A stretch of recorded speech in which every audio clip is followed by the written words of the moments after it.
आज की कथा में आइए जानते हैं केदारेश्वर ज्योतिर्लिंगम की कथा। कैसे स्थापना हुई केदारनाथ में ज्योतिर्लिंग की और क्या है इसकी उत्पत्ति का रहस्य, आइए इस कथा में जानते हैं, जो कि शिव पुराण से ली गई है। सूत जी ब्राह्मणों को यह कथा सुनाते हुए कहते हैं, हे ब्राह्मणों, भगवान विष्णु के जो नर नारायण नाम के 2 अवतार हैं और भारतवर्ष के बद्रिकाश्रम तीर्थ में तपस्या करते हैं, उन दोनों ने पार्थिव शिवलिंग बनाकर उसमें स्थित हो पूजा ग्रहण करने के लिए भगवान शंभु से प्रार्थना की। शिव जी भक्तों के अधीन होने के कारण प्रतिदिन उनके बनाए हुए पार्थिव लिंग में पूजित होने के लिए आया करते थे।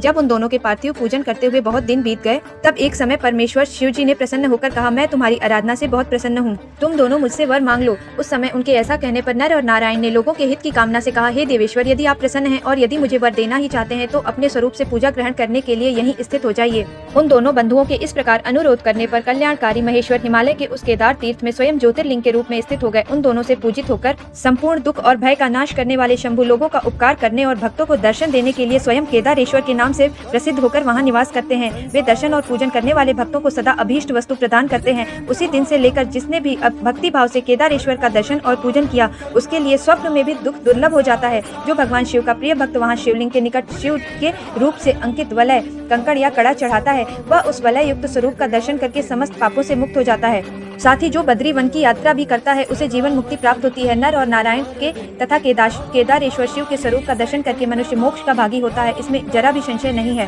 केदारेश्वर में भक्ति भाव रखने वाले जो पुरुष वहां की यात्रा आरंभ करके उनके पास तक पहुंचने के पहले ही मार्ग में मर जाते हैं अथवा मृत्यु को प्राप्त हो जाते हैं, वे भी मोक्ष पा जाते हैं। इसमें विचार करने की कोई आवश्यकता नहीं है। केदार तीर्थ में पहुंचकर वहां प्रेम पूर्वक केदारेश्वर की पूजा करके वहां का जल पी लेने के पश्चात मनुष्य का पुनः जन्म नहीं होता। ब्राह्मणों, इस भारतवर्ष में संपूर्ण जीवों को भक्ति भाव से भगवान नर नारायण की तथा केदारेश्वर शंभु की पूजा करनी चाहिए। तो ये थी कथा केदारेश्वर ज्योतिर्लिंग की स्थापना किस प्रकार हुई। यह कथा शिव पुराण में वर्णित है। अब आइए आगे जानते हैं एक और कथा को, जिसमें पांडवों द्वारा भगवान के केदारेश्वर ज्योतिर्लिंगम को किस प्रकार खोजा गया। यह कथा यहाँ से शुरू होती है। महाभारत के युद्ध में पांडवों को अपने रिश्तेदारों, सगे संबंधियों, यहाँ तक कि सगे भाई और गुरु तक की हत्या करने का दोष लगा था। पांडव इस हत्या के भाव से मुक्त होना चाहते थे। तब भगवान श्री कृष्ण ने उन्हें महादेव की आराधना करके उनके दर्शन प्राप्त करने के लिए कहा और कहा, तभी तुम पाप से मुक्त हो सकते हो। इसलिए सभी पांडव भगवान शिव के दर्शन करना चाहते थे, परंतु भगवान शिव पांडवों से बहुत नाराज थे, इसलिए वे पांडवों को दर्शन नहीं देना चाहते थे। पांडव भगवान शिव को खोजते हुए काशी तक आ पहुंचे, लेकिन उनके काशी पहुंचने से पहले ही भगवान शिव केदारनाथ के लिए निकल गए। जैसे ही पांडवों को ज्ञात हुआ कि भगवान शिव केदार में है, वे इनका पीछा करते करते केदार भी पहुंच गए।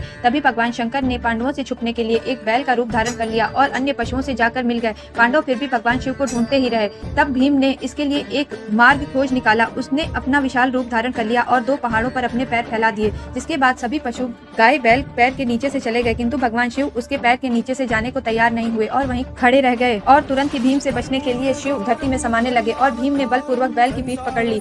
भगवान शिव पांडवों की अनन्य भक्ति और दृढ़ संकल्प को देखकर उन पर प्रसन्न हो गए और उन्हें तत्काल दर्शन दिए। इस प्रकार महादेव के दर्शन से पांडवों को अपने गुरुओं तथा भाइयों की हत्या के पाप से मुक्ति मिली। तभी से यह ज्योतिर्लिंग बैल की पीठ के आकार में केदारनाथ में स्थित है। इसके आगे की कथा है, जब भगवान शिव बैल के रूप में अंतर ध्यान हुए, तब उनका धड़ शरीर का ऊपरी हिस्सा काठमांडू में प्रकट हुआ। अब यहाँ पशुपति नाथ का भव्य मंदिर स्थित है। भगवान शिव का मुख रुद्रनाथ, नाभि महेश्वर, जटा कल्पेश्वर और उनकी भुजाएं तुंगनाथ में प्रकट हुई। इस प्रकार 4 स्थानों सहित केदारनाथ पंच केदार के नाम से भी सुप्रसिद्ध है। तो ये थी कथा, किस प्रकार पांडवों ने केदारनाथ में भगवान शिव को खोजा और उन दर्शनों से अपने आप को पाप मुक्त किया। हर हर महादेव, हरे कृष्णा, श्री राधे।